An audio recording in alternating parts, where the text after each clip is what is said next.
سفارت تاجیکستان در روسیه روز 5 فوریه سال 2024 درباره از روسیه به وطن برگردانیدن یک دختر نابالغ تاجیک خبر داد و گفت این دختر در روسیه بی‌سرابان مانده بود.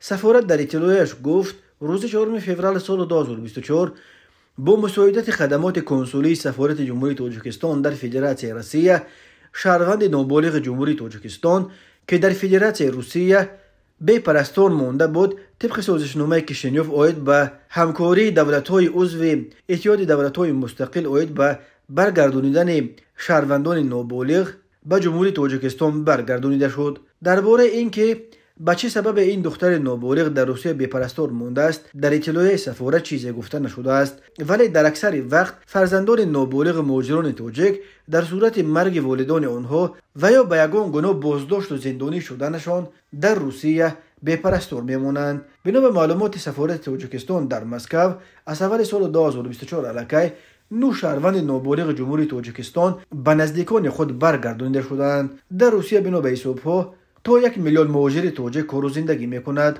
مبلغ‌هایی که از روسیه و اساساً با شرافت مهاجران به تاجیکستان فرستاده میشوند، یک منبع اساسی تامین زندگی اکثر خانواده‌ها و هم یک عامل اساسی حرکت عربه تجارت و اقتصاد این کشور دانسته میشود.